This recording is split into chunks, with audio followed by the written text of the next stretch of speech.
The silent twins, a bond too deep. They were born together, laughed together, and when the world turned away, they turned toward each other, until no one else existed. This is the story of June and Jennifer Gibbons, identical twins whose silence became their language and whose love became their prison. The Gibbons family moved from Barbados to Wales in the 1960s. They were quiet, polite, and hardworking, but their daughters were different. From an early age, June and Jennifer refused to speak in public. They whispered only to each other in a strange, secret language no one could understand. Teachers called it shyness. Doctors called it trauma. But as the years passed, their silence grew darker, like a wall no one could climb. At school, they were bullied for their skin color and their strange behavior. When they did speak, their words came out in eerie synchronization. Two voices, one mind. Eventually, they stopped talking altogether. They began to live inside their own world, filling notebooks with violent fantasies, strange love stories, and dreams of fame.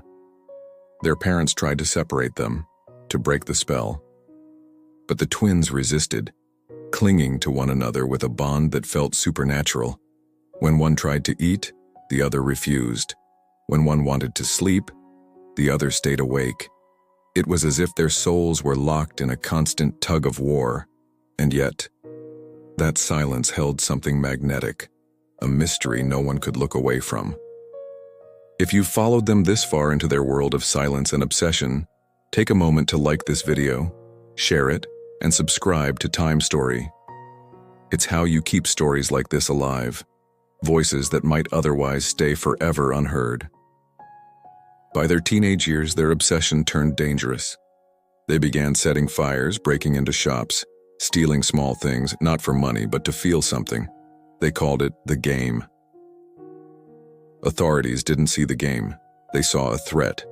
And in 1981, June and Jennifer were sentenced to Broadmoor Hospital, one of Britain's most notorious psychiatric institutions. Two teenage girls locked away among murderers, rapists, and the criminally insane. Doctors studied them like specimens. For years they remained silent, speaking only to each other, whispering through mirrors, communicating in glances and scribbles.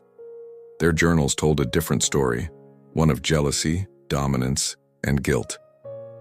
June wrote, "She wants to be me, I want to be free." Jennifer wrote, "We have decided, one of us must die." It wasn't metaphor, it was a promise. In 1993, after nearly 12 years in Broadmoor, the twins were finally approved for transfer to a lower security facility.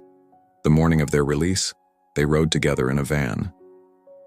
Jennifer leaned her head on June's shoulder and never lifted it again.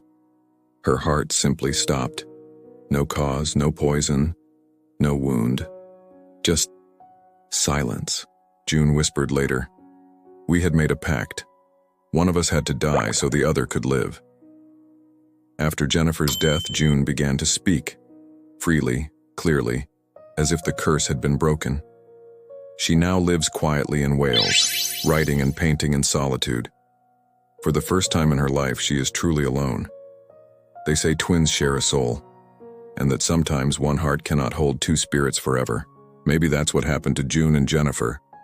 Maybe silence was never their prison, but their protection. So if this story left a chill in your chest, take a second to like, share, and subscribe to Time Story. Because some stories are whispers, fragile, fleeting, and if no one listens, they fade into the dark. June and Jennifer Gibbons spoke only to each other, but through their silence, the world finally heard them.